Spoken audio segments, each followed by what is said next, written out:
America के पूर्व राष्ट्रपति बिल क्लिंटन जब भारत आए थे तो ताजमहल को देखने के बाद उन्होंने कहा था, आज मुझे एहसास हुआ इस दुनिया में दो ही तरह के लोग हैं, एक वो जिन्होंने ताज देखा है, दूसरे वो जिन्होंने ताज नहीं देखा।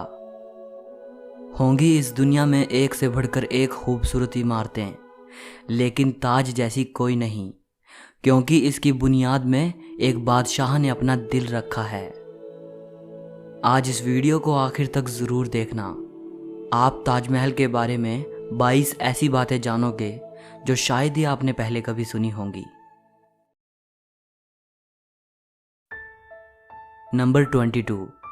हज़ारों टूरिस्ट जो ताजमहल देखने आते हैं वो ये नहीं जानते कि जो वो सामने देख रहे हैं वो ताजमहल का पिछला हिस्सा है। दरअसल जो शाही दरवाज़ा है वो नदी के किनारे दूसरी तरफ है। आज ज़्यादातर टूरिस्ट ताज को वैसा नहीं देख पाते जैसा कि शाहजहां चाहते थे। मुगल काल में ताज तक पहुंचने के लिए नदी ही मुख्य रास्ता थी। ये एक तरह का हाईवे था। बादशाह और उनके शाही मेहमान नाव में बैठकर आते थे। नदी के किनारे एक चबूतरा हुआ करता था। नदी बढ़ती गई और वो बहुत पहले ही नष्ट हो गया।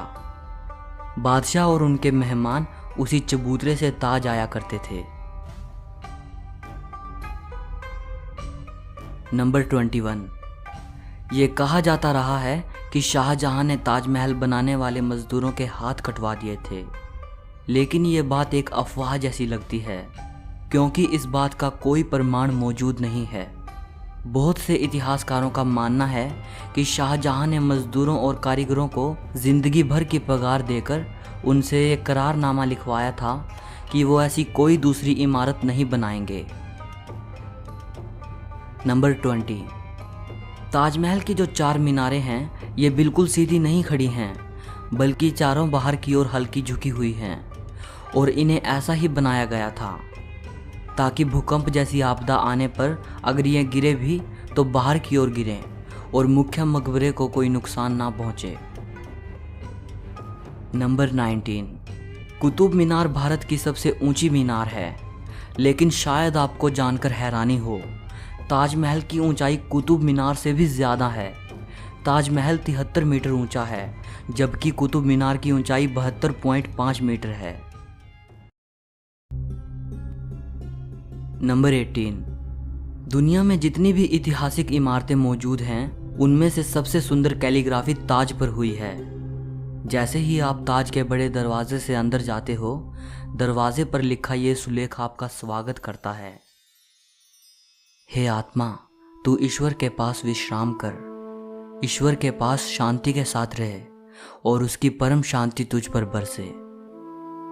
ये कैलीग्राफी थुलूट लिपि में है। इस कैलीग्राफी को डिज़ाइन करने वाले का नाम अब्दुल हक था, जिसे ईरान से बुलाया गया था। शाहजहां ने उसकी चकाचौंध कर देने वाली कला को देखते हुए उसे अमानत खान नाम दिया, उपाधि के तौर पर।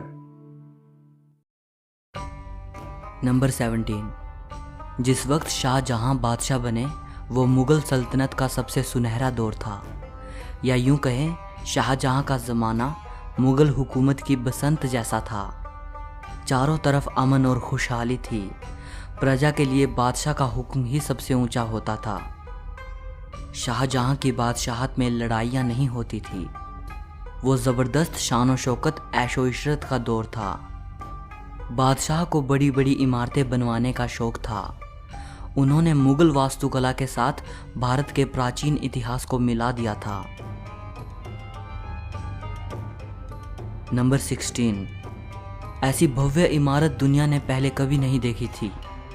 इसके लिए सफ़ेद संगमरमर राजस्थान के मकराना से लाया गया था। जेड और क्रिस्टल चाइना से मंगवाया गया था। लैपिस लाजुली अफ़गानिस्तान से आया था। टर्कोइस तिब्बत से, जैस्पर पंजाब से, सैफ़ायर श्रीलंका से और कार्नेलियन अरब से आया था। कुल मिलाकर ऐसे ही 28 किस्म के बेशकीमती रत्नों को सफ़ेद संगमरमर में जड़ा गया था। इन सब चीज़ों को विदेश से आगरा लाने के लिए 1000 से भी ज़्यादा हाथी इस्तेमाल किए गए थे। नंबर 15। ताजमहल आज से करीब 400 साल पहले 1631 में बनना शुरू हुआ था और ये 22 साल बाद 1653 में पूरा हुआ। इसका निर्माण 20,000 कारीगरों और मजदूरों ने किया था। वास्तुकला का इससे शानदार नमूना दुनिया में दूसरा कोई भी नहीं। ताजमहल के निर्माण के लिए हर चीज़ को हीरे की तरह परख कर चुना गया था। ताजमहल की दीवारों पर जो नक्काशी है, इसकी तकनीक इटली के कारीगरों से सीखी गई थी। उज़्बेकिस्तान के बुखारा से संगमरमर को तराशने वाले कारीगर बुलाए गए थे। ईरान से संगमरमर पर कैलीग्राफी करने वाले कारीगर आए थे और पत्थर को तराशने के लिए बलूचिस्तान के कारीगरों को बुलाया गया था। नंबर 14। 1857 की क्रांति के दौरान अंग्रेज़ों ने ताज को काफ़ी नुकसान पहुंचाया। उन्होंने लैपिस लाजुली जैसे कई बेशकीमती रत्नों को ताजमहल की दीवारों से खोदकर निकाल लिया था। नंबर 13। ताजमहल के मुख्य गुंबद का जो कलश है, किसी ज़माने में वो सोने का हुआ करता था। 19वीं सदी की शुरुआत में सोने के कलश को बदलकर कांसे का कलश लगा दिया गया। नंबर 12। दावे के साथ नहीं कहा जा सकता कि ताजमहल को किसने डिज़ाइन किया था, लेकिन यह कहा जाता है कि 37 लोगों की एक टीम ने मिलकर ताजमहल का नक्शा तैयार किया था। ये 37 वास्तुकार दुनिया के दूर दूर के कोनों से बुलाए गए थे। नंबर 11। ताजमहल की नींव बनाते समय ताज के चारों ओर बहुत से कुएं खोदे गए। इन कुओं में ईंट पत्थर के साथ साथ आबनूस और महोगनी की लकड़ियों के लट्ठे डाले गए। ये कुएं ताज की नींव को मजबूत बनाते हैं। आबनूस और महोगनी की लकड़ियों में ये खासियत होती है कि इन्हें जितनी नमी मिलती रहेगी, ये उतनी ही फौलादी और मजबूत रहेंगी। और इन लकड़ियों को नमी ताज के पास बहने वाली यमुना नदी के पानी से मिलती है। यमुना के पानी का स्तर हर साल घट रहा है और लकड़ियों में नमी की कमी आ गई है। यही वजह है कि सन 2010 में ताज में दरारें देखी गई। नंबर 10। 1653 में जब ताज बनकर तैयार हुआ था, उस समय इसके निर्माण की कीमत करोड़ों में आंकी गई थी। उसी हिसाब से अगर आज ताज बनवाया जाए तो इसे बनाने में कम से कम 57 अरब 60 करोड़ रुपए लगेंगे। नंबर 9। 1989 में एक भारतीय लेखक P.N. ओक ने एक किताब लिखी थी जिसका नाम था ताजमहल द ट्रू स्टोरी। इस किताब में उन्होंने कई तर्कों के साथ ये दावा किया था कि ताजमहल मकबरा बनने से पहले एक शिव मंदिर था और इसका नाम तेजो महाल्या था। सन 2000 में P.N. ओक ने अपनी बात को सिद्ध करने के लिए ताज की साइट खोदने के लिए सुप्रीम कोर्ट को अर्जी दी थी, जिसे सुप्रीम कोर्ट ने रद्द कर दिया। आर्कियोलॉजिकल सर्वे ऑफ इंडिया के मुताबिक ताजमहल कभी एक शिव मंदिर था, इस बात के कोई सबूत नहीं हैं, बल्कि शाहजहां ने ताज को बनवाया था, इसके प्रमाण ही इतिहास के पन्नों में मिलते हैं। नंबर 8। एक कहानी प्रसिद्ध है कि शाहजहां यमुना नदी के दूसरी तरफ काले संगमरमर से ऐसा ही एक और काला ताजमहल बनाना चाहते थे। कहा जाता है कि शाहजहां मुमताज़ की तरह अपने लिए भी एक मकबरा बनाना चाहते थे, लेकिन इससे पहले कि वो काला ताजमहल बनवा पाएं, औरंगज़ेब ने उनको कैद खाने में डलवा दिया। लेकिन इतिहासकार कहते हैं कि ये बाद में बनाई गई मनगढ़ंत कहानियां हैं। जिस जगह शाहजहां के काला ताज बनवाने की बात कही जाती है, वहां कई बार खुदाई की जा चुकी है, लेकिन ऐसा कोई सबूत नहीं मिला जिससे यह पता चले कि शाहजहां काला ताज बनवाना चाहते थे। नंबर 7। ताजमहल का डिज़ाइन हुमायूं के मकबरे से प्रेरित दिखता है। हुमायूं शाहजहां के परदादा थे। उनका ये मकबरा हिंदुस्तान में आगे बनने वाली कई मुगल इमारतों के लिए प्रेरणा बना।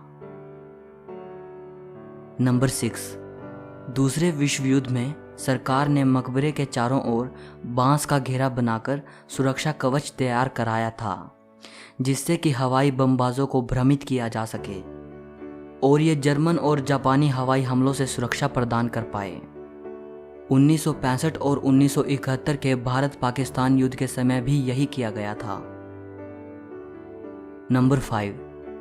कई देशों में ताजमहल की नकल पर बनी इमारतें मौजूद हैं, जैसे चीन, बांग्लादेश और कोलंबिया में। और ऐसी एक इमारत भारत में भी मौजूद है, बीबी का मकबरा।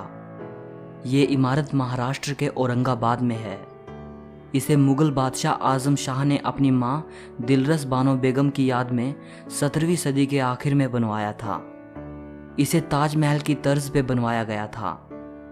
इस मकबरे का गुंबद ताजमहल के गुंबद से छोटा है और इसका सिर्फ गुंबद ही संगमरमर का है, बाकी निर्माण प्लास्टर से किया गया है।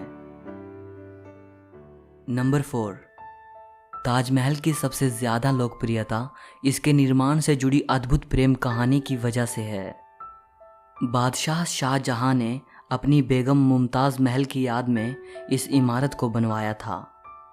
मुमताज़ का असली नाम अर्जुमंद बानो बेगम था। शाहजहां ने उन्हें मुमताज़ महल नाम दिया, यानी महल का सबसे अनमोल रत्न। महज 38 साल की उम्र में अपनी 14वीं संतान को जन्म देते वक्त मुमताज़ की मृत्यु हो गई। उस वक्त वो बुरहानपुर में थी। अपनी प्रिय बेगम की मृत्यु से बादशाह बेहद दुखी हुए, जैसे उनकी जिंदगी ही तबाह हो गई। और आखिर उनकी याद में शाहजहां ने ताज को बनवाने का फरमान जारी किया। नंबर 3, पहले मुमताज़ को बुरहानपुर में ही दफनाया गया। इसके बाद शाहजहां ने ताज को बनवाना शुरू किया। तब बुरहानपुर से मुमताज़ के शव को निकालकर जहां ताजमहल बन रहा था उसके पास एक बगीचे में दफनाया गया। ताजमहल को तैयार होने में 22 साल लगे। तब तक मुमताज़ का शव बगीचे में बनाई गई कब्र में ही दफन रहा। बाद में उसे ताजमहल के अंदर मुख्य गुंबद के नीचे दफनाया गया। नंबर 2, शाहजहां का सारा ध्यान ताज को एक खूबसूरत रूप देने में लगा रहा। इसी बीच शाहजहां के ही बेटे औरंगजेब ने आगरा पर हमला कर अपने पिता को कैद कर लिया। शाहजहां से पूछा गया कि वो क्या चाहते हैं, तो उन्होंने कहा कि उनको ऐसी जगह पर कैदी बनाकर रखा जाए जहां से वो सीधे ताज को देख पाएं, और उनकी ये ख्वाहिश पूरी कर दी गई। कैद में रहते हुए भी शाहजहां हर वक्त ताज को देखते रहते, और वहीं उन्होंने अपनी जिंदगी की आखिरी सांस ली।